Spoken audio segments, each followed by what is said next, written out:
आज के इस 9वें राष्ट्रीय अधिवेशन में जिनकी फ़ोटो सामने लगी है वो सभी विभूतियों को मैं विनम्र अभिवादन करती हूँ और मैं खुद को भाग्यशाली समझती हूँ कि गुरु नानक जी के पावन धरती पर आने का अवसर मुझे मिला।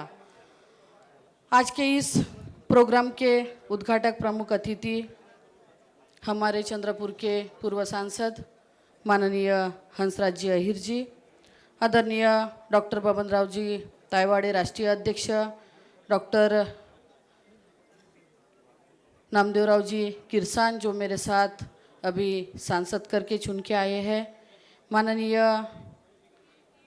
एक्स मिनिस्टर महादेवराव जी जानकर, आदरणीय जो हमारे साथ विधानसभा में एमएलए करके काम किए ऐसे आदरणीय परिणय जी फूके, आदरणीय दूसरे जो मेरे साथ एमएलए करके काम किए थे ऐसे सुधाकर अडबाले सर, सचिन जी राजूरकर, आदरणीय जसपाल सिंह खिवा, जामुल्ला जी, आदरणीय अशोक भाऊ जवतोड़े, प्रकाश जी साबड़े, इंद्रजीत सिंह, आदरणीय प्रकाश मांगल्य जी, महाराष्ट्र के अध्यक्ष आदरणीय शरद भाऊ वानखेड़े, मधुभाऊ नाईक, गोवा के अध्यक्ष आदरणीय मधुजी नाईक, पंजाब के अध्यक्ष आदरणीय बिट्टा जी, सुषमाताई भट्ट, पुरुषोत्तम जी पाटिल, दिल्ली के जो अध्यक्ष है आदरणीय लांबट सर, आदरणीय किरण भाऊ पांडव और मंच पे उपस्थित सभी ओबीसी बांधव भगिनी और मेरे सामने उपस्थित सभी ओबीसी बांधव भगिनी को मेरा नमस्कार। अमृतसर के इस पंजाब में आयोजित हो रहे राष्ट्रीय ओबीसी महासंघ के 9वें राष्ट्रीय अधिवेशन में के लिए मुझे उपस्थित रहने का अवसर दिया गया, इसलिए मैं सभी आयोजक बांधवों का, हमारे तायवाड़े सर का, सचिन भाऊ का, आदरणीय अशोक भाऊ का, सबका तहे दिल से स्वागत करती हूँ। इस सम्मेलन में देश भर से सभी ओबीसी के गणमान्य व्यक्ति और प्रतिनिधि उपस्थित है। हम यह एक ऐसा संगठन है जो सामाजिक, शैक्षणिक, आर्थिक एवं राजनीतिक क्षेत्र में ओबीसी के लिए हमेशा काम करता है। ओबीसी के सशक्तिकरण के लिए एक उपयोगी ऐसा समुदाय ओबीसी का है। राष्ट्रीय ओबीसी महासंघ के विशाल कार्य के कारण पूरे देश, संपूर्ण भारतवर्ष में ओबीसी समुदाय अपने अस्तित्व की पहचान कर पाया है, ओबीसी के प्रति जागरूक हो गया है, उन्हें अपने हक और अधिकार के प्रति न्यायपूर्ण दृष्टि प्राप्त हुई है। ओबीसी समुदाय की केंद्र और राज्य सरकार से संबंधित कई प्रमुख मांगे हैं और वो मांगों और विचारों के लिए आदान प्रदान के लिए यह राष्ट्रीय सम्मेलन सभी ओबीसी भाइयों ने यहाँ पे आयोजित किया है। महासम्मेलन अमृतसर पंजाब में आयोजित किया गया है। भारत में जातिनुसार जनगणना के लिए हम पूरी ताकत से प्रयास कर रहे हैं। अभी हमारे सांसद जो आदरणीय किरसान साहब है उन्होंने बताया कि जैसे हमारा पहला स्पीच भी हाउस में हुआ था, उसमें भी हम ओबीसी की जातीय जनगणना होनी चाहिए वो विषय सबसे पहले वहाँ पे लिया, क्योंकि हम भी ओबीसी से आते हैं।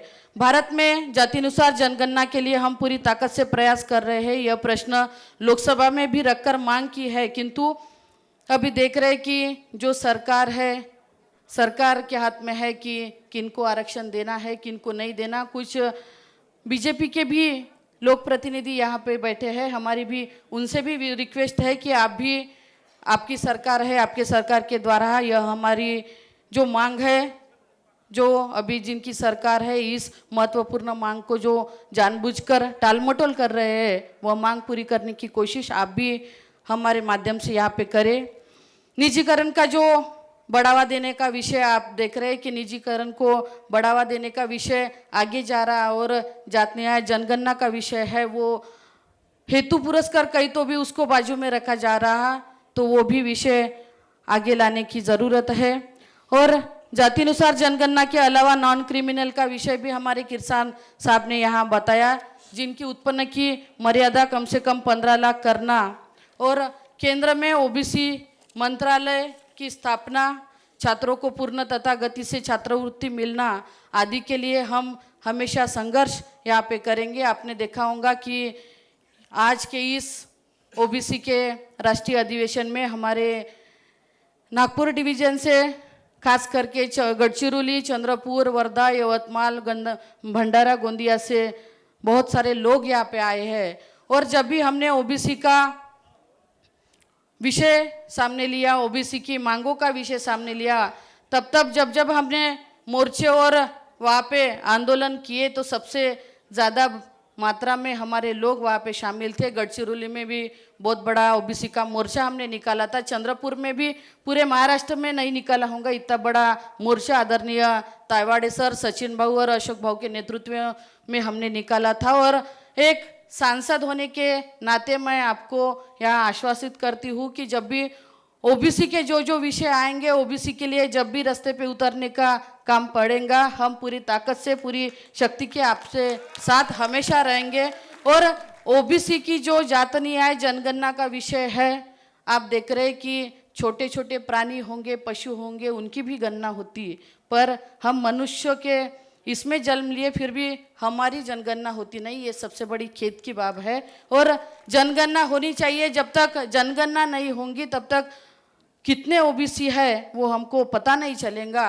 और एक सांसद करके मैं भी यह बोलना चाहती हूँ कि ओबीसी की जनगणना होनी चाहिए, क्योंकि आप देख रहे हैं कि जब तक ओबीसी की जनगणना नहीं होंगी तब तक, अभी स्थानिक स्वराज्य संस्था की इलेक्शन भी है, जब तक ओबीसी की संख्या कितनी है ये पता नहीं चलेगा, तब तक वो इलेक्शन भी नहीं लगेंगे।